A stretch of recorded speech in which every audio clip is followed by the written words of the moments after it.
Hello, my name's Mark Darren. This is the Brain Hotel behind the scenes video. Way back in 2004, my friend Algar and I decided we were going to make a point and click adventure game since that was the game of our choice. We enjoyed the puzzles, we enjoyed the narrative, and we had a chance to make one of our very own using Flash, which was popular software back in the day. We set out to make a browser-based, fully voiced cinematic point-and-click adventure game. Put it out there. It got pretty good reception. It got a great reception, in fact. It got really good reviews. And now it's 20 years later, and Pinhead Games has decided to remake their whole catalog of games, and that includes Brain Hotel. So we're remaking it in a modern engine. We're using Unity. We've converted it to full 3D. We're doing all new audio recordings for it. We're doing all new music soundtrack for it. We have some wonderful artists helping out. But let's go back to 2004 when we first started making our Flash game and take a look at that. So one of the things we wanted to do was, or one of the things I had initially planned to do was just kind of take those 2D assets and turn them into 3D assets. But it had been 20 years, so it was hard to remember exactly what they were. And I found some software that would extract the images and the sprites used in the Flash game and be able to spit those out. And that's what we're seeing here. Some of the content, some of the locations, which were just static shots that Algar had built and sent over for me to use in the game. There we were using some 3D software. I think we were using Poser to create our characters and then spit those out as 2D images. So you'll see a whole bunch of 2D frames for the animation we used back in the day. And through this recovery software, we were able to pull the assets, the original graphics, the original sounds, and the original music from the original game, and see if there was anything we could use there in our remaster. There was not. There was nothing. But it was a great reference. So we're looking at the 2D assets.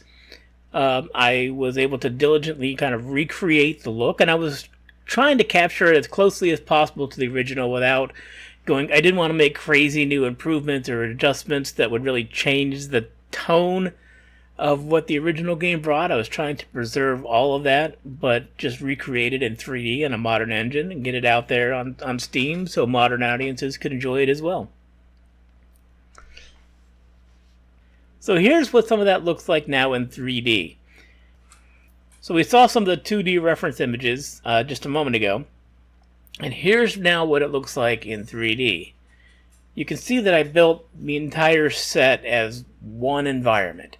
It's one large scrolling environment, chopped up into little bits and pieces like the upstairs and the downstairs pool. They're all still on the same environment level that you see here, but you enter them from different places.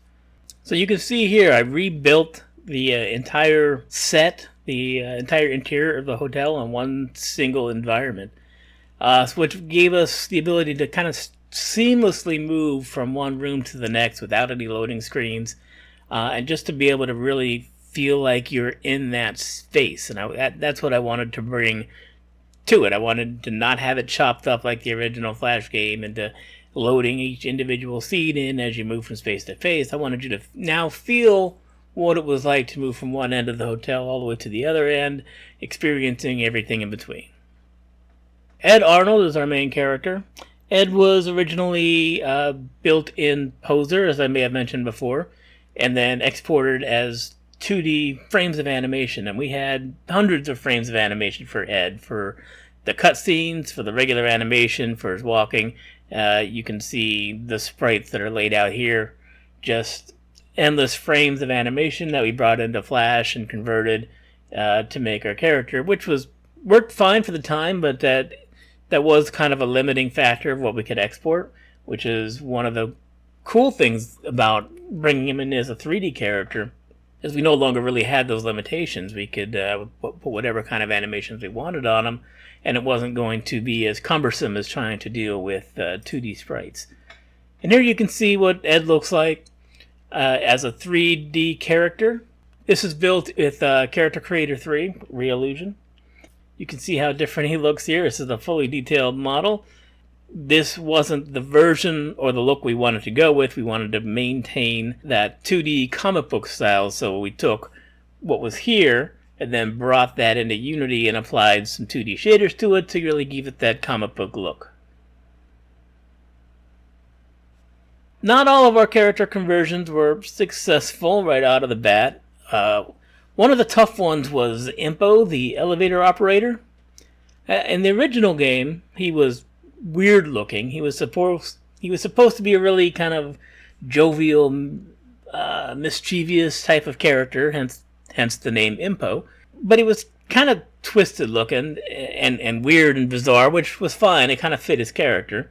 But then I tried to recreate him in 3D, and I got this really weird-looking character who didn't actually look too bad in the 3D model. He looked interesting, but not too bad. But when I converted him to that kind of toon shader, cel-shaded look, it was completely wrong. It didn't fit at all. So I talked about it with Algar, and he had some ideas of how he originally wanted that character to look, and it was kind of less imposing and grotesque and more kind of silly and mischievous. And so he sent me over a model that he had been working on, which was much more cartoonish, that fit the character a lot better. So we brought that version in, and that's the 3D version that you'll see in the game that's out now.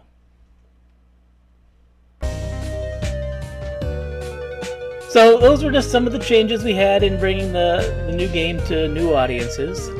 I hope you've enjoyed this quick look behind the scenes and see what kind of the struggles there were with the design challenges and what we were starting with, what we were hoping to achieve, and hopefully we have brought that to life in a new and exciting way. And hope you guys really enjoy the game. Have fun and enjoy your pointing and clicking and adventuring.